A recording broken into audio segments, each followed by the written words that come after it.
all the way up to the iPhone 6 Plus, also iPads, iPad 2nd generation, all the way up to the iPad Air 2nd generation. We also have the iPad Mini 2 and iPad Mini 3, and the iPod Touch 5th generation as well is supported by TaiG. Now I'll have a link down below, or a list of all the devices in case you didn't catch that. Also, I'll have a link down below to the direct application to jailbreak the new TaiG 2.0. Right here it is. You can find the link and download it to your desktop. Very simple to download. Now you need something to extract it with. I'll also leave a link down below for WinRAR. It's an extracting tool. You just double tap and you can extract the application. Just bring it to your desktop and you're set and ready to go. So once you download the tools, make sure you connect your device by the USB cable to your computer and open up iTunes. Now you're going to want to click the restore button to update to iOS 8.3, and then you must create a backup if you don't want to update. If you're in iOS 8.1.3, you're going to want to create a backup, also iOS 8.2. That is if you don't want to update, but I do recommend you click that restore button there to update to a fresh version of iOS 8.3. So once you go ahead and restore your device and you go ahead and back up all your stuff, make sure you back up your pictures and videos and things like that so you don't lose them. You want to go ahead and exit out of iTunes, and what you want to do is simply right click on the TaiG jailbreak, and you're going to run this application as administrator.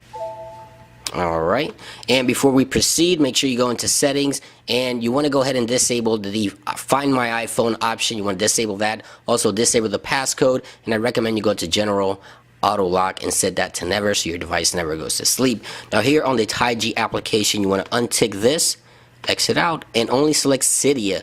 Now a lot of people are saying that they're stuck on 20% of the jailbreak process. That could be because iTunes compatibility issues. If your iTunes is on the later version of iTunes, the newer version, and you can find out by clicking help on the iTunes section, then about iTunes.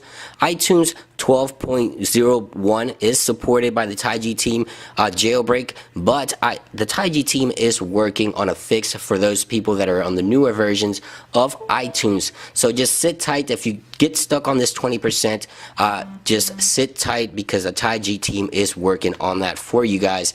For the meantime, just let your device sit. I'll be right back once the jailbreak process is completed. This could take up to 5 minutes. You might get a storage almost full. Don't just ignore that. Alright, so the jailbreak was completely successful. There you go. You can close that out. Let's go ahead and wait for the final boot up here on the iPhone. Alright, let's slide to unlock, and we should have Cydia. Yes, there it is. Tap in Cydia and wait for it to prepare file system.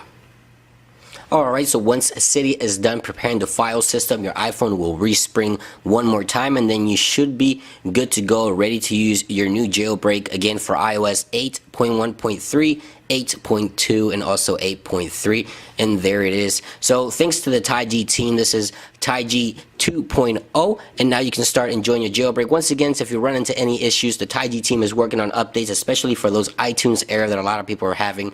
So just sit tight. I'll always have the latest versions in the description down below. If you enjoyed this video and it helped you out, don't forget to leave that thumbs up. Don't forget to also follow us on Facebook, Twitter, and Google+. I'm always updating you guys there. It's been iDevice, and I will catch you guys on the next